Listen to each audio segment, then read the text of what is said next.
Marcos. मैं marine commando का कुछ आपको क्लिप्स दिखाता हूं और देखिए कि ये कितना खतरनाक होते हैं। तो चलिए देखते हैं कुछ क्लिप्स।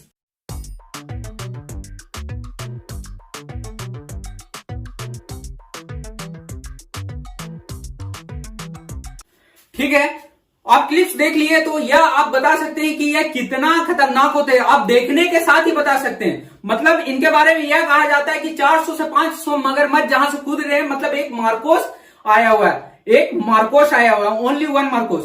तो ये इंडियन नेवी का एक स्पेशल फोर्स है। ये तीनों जगह सक्षम होते हैं, या कोई भी खतरनाक से खतरनाक कोई भी मिशन को इसमें सक्षम कर देते हैं। जस्ट लाइक आपका एयर, वाटर और लैंड, ये तीनों के लिए वे बने रहते हैं, लेकिन ये स्पेशली हमारे सी फोर्स के लिए है। इनका तुलना हमारे अमेरिकन सी फोर्स से किया जाता है। इंडियन मार्कोस मरीन कमांडो, इनका स्थापन 1987 में हुआ था। इंडियन मार्कोस एक नेवी फोर्स में आता है, जो कि यह बहुत खतरनाक होते हैं। द फ्यू द फेयरलेस, मतलब कि यह मार्कोस कोई भी एक मिशन को करने जाए तो उसमें द फ्यू द फेयरलेस लगा के वह अपने मिशन को सक्सेसफुल करके ही आते हैं। इतना हमारे मार्कोस में दम होता है। मार्कोस इंडियन नेवी फोर्स, मैं यह नहीं बोल रहा हूं कि इंडिया का और नेवी फोर्स, इंडिया का और फोर्स या फिर इंडिया का जो भी फोर्स इससे कम ताकतवर है, नहीं, बाकी सब भी ताकतवर है, बट ये हमारा मार्कोस सबसे स्पेशल फोर्स में आता है। मतलब कि अगर यह बताते हैं कि अगर मार्कोस में हमारे 1000 पीपल जाते हैं उसमें ज्वाइन होने के लिए, बट एक ही पर्सन होता है उसमें ज्वाइन। इतना इसका कड़क या फिर बोलिए कि इतना डिफिकल्ट उसका ट्रेनिंग होता है। ट्रेनिंग इसका 3 साल का होता है। मार्कोस मरीन कमांडो, हमारे मार्कोस को अदृश्य भी कहा जाता है। मतलब कि मार्कोस का घर वाले को पता नहीं रहता है कि हमारे बेटा या फिर जो है सो हमारा मार्कोस में वर्क कर रहा है। मतलब मार्कोस को अदृश्य ही कहा जाता है। मार्कोस ट्रेनिंग का सिलेक्शन प्रोसेस बहुत ज्यादा कठिन होता है। यहाँ की 3 साल का सिलेक्शन प्रोसेस होता है, जिसका फेज 4 में होता है। तो फेज 1 स्टार्ट करते हैं, बताते हैं कि मार्कोस फेज 1 का क्या क्या डिफिकल्टी लेना पड़ता है। इंडियन फोर्स मार्कोस में होने के लिए कम से कम आपको 20 से 25 वर्ष तक होना जरूरी है। मतलब 20 से 25 वर्ष तक होना जरूरी है। मार्कोस का फर्स्ट फेज का सिलेक्शन प्रोसेस में बताता हूं। फर्स्ट फेज में सिलेक्शन प्रोसेस यह है कि आप लगभग 20 से 25 वर्ष का होना चाहिए। उसके बाद आपको इंडियन नेवी, इंडियन आर्मी, ये या फिर आप एनसीसी इंडियन जो भी है, ये तीनों में या फिर आप जितना फोर्स होते हैं उसमें आप ज्वाइन रहना चाहिए, आपको ज्वाइन होना चाहिए। और आप 20 से 25 ईयर्स के हो तो ही आप मार्कोस में ट्रेनिंग लेने के लिए जा सकते हैं। मतलब आपका सारा टर्म एंड कंडीशन होने के बाद आप मार्कोस की ट्रेनिंग में जाकर आप मार्कोस की तैयारी कर सकते हैं। फर्स्ट ट्रेनिंग में यह होता है कि हमारे जब मार्कोस का ट्रेनिंग फर्स्ट स्टार्टिंग होता है उसी टाइम लगभग 1000 पीपल में से 1 पीपल ही बचते हैं और बाकी के ट्रेनिंग के दौरान ही निकाल दिया जाता है। मतलब कि उतना डिफिकल्ट होता है कि मार्कोस की ट्रेनिंग इतना डिफिकल्ट होता है कि आप वहां पे सह नहीं पाइएगा।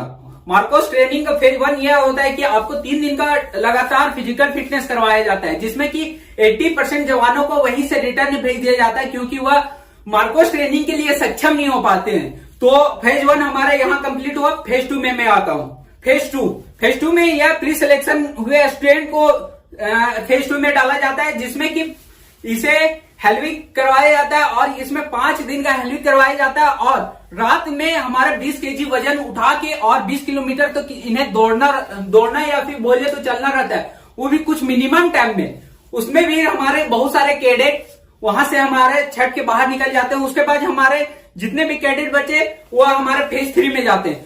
चलो, फेज 2 में इनको क्रॉल करवाया जाता है। मतलब कि आप सोच रहे हैं कि इन्हें जमीन पे नॉर्मल क्रॉल करवाया जाता होगा, नहीं, इन्हें एक कीचड़ में बनाया हुआ चीज में इनको क्रॉल करवाया जाता है, जो कि आपको लगता है कि क्रॉलिंग बहुत इजी वे है। आप सोचते हैं कि ऐसे ऐसे क्रॉलिंग करना कितना इजी वे है, बट मैं खुद एनसीसी कैडेट हूं, मुझे पता है कि कितना क्रॉल करने में डिफिकल्टी आती है।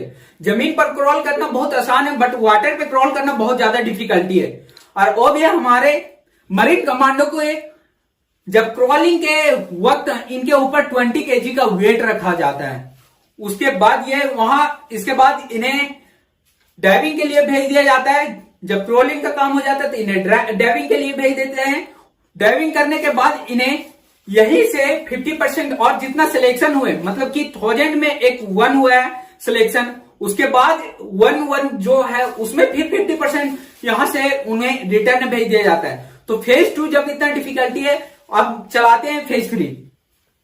फेज थ्री में इनका दुनिया भर की जितना हथियार है उसको चलाने का महारत हासिल करवाया जाता है। मतलब कि आप जितना भी जानते हैं, आप एक पबजी लवर हुआ है तो जानिए कि जितना भी उसमें वेपन है सारा इन्हें चलाने का महारत हासिल होता है। मतलब कि आप रियल में देख सकते हैं कि कितना महारत उन्हें हासिल होता है।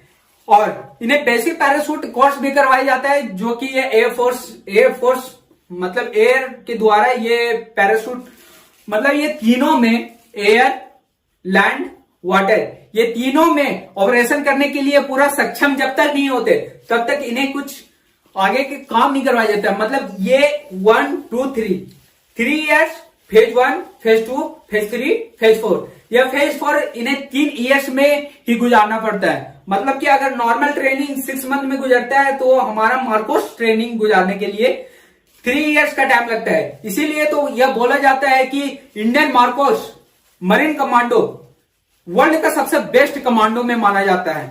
यहां की मैं आपको कुछ क्लिप्स दिखाया था, पीछे ही कुछ क्लिप्स दिखाया था। ये देखने में इतना खतरनाक होते हैं तो सोचिए कि इन्हें खुद में देखने या फिर खुद में देखने का कितना प्राउड फील होता होगा। मैं एक मार्कोस से मिला था, इसके लिए मैं इनका शुक्रगुजार हूं। Thanks sir for meeting. ऐसे कि इन्हें बताया जाता है कि इन्हें कोई देख नहीं सकता, अदृश्य है, बट ये कुछ मेरे से, मतलब मैं इनसे पर्सनल मिला था, कुछ जानता था, इसीलिए थैंक्स सर फॉर मीटिंग। मैं उनका नाम मेंशन नहीं करना चाहूंगा। तो मैं आगे बताना चाहता हूं कि Indian Marcos marine commando phase 4 में इन्हें 33,500 फीट से ऊपर से नीचे मतलब कि डाइविंग करने के लिए छोड़ दिया जाता है। ये तीनों में एयर, वाटर, लैंड तीनों में सक्षम होते हैं। ये तीनों में अपना ऑपरेशन करने में सक्षम होते हैं। इसीलिए इन्हें एयरफोर्स, मतलब इंडियन नेवी, इंडियन आर्मी के तहत इन्हें पैराशूट से वहां से इन्हें ट्रेनिंग दिया जाता है फेज 4 में। और इसमें भी यह सिखाया जाता है कि स्नैपिंग करने का सबसे ज्यादा महारत हासिल इन्हीं के होता है। फेज 4 में इन्हें स्नैपिंग करने का ज्यादा मैन डेवलप करवाया जाता है कि स्नैपिंग कैसे होता है, या फिर और इन्हें मतलब ये मिशन कैसे पार किया जाता है, मतलब मिशन को कंट्रोल, मिशन को कैसे सक्षम पूरा, मतलब मिशन पूरा कैसे 100% ऑपरेशन सक्सेसफुल हो, ये इन्हें करवाया जाता है। और ऐसे प्यार बनाइए रखिए। Thank you everyone, thank you. जय हिंद, जय भारत, वंदे मातरम, मार्कोस जिंदाबाद। Marine commando, marine commando, marine commando.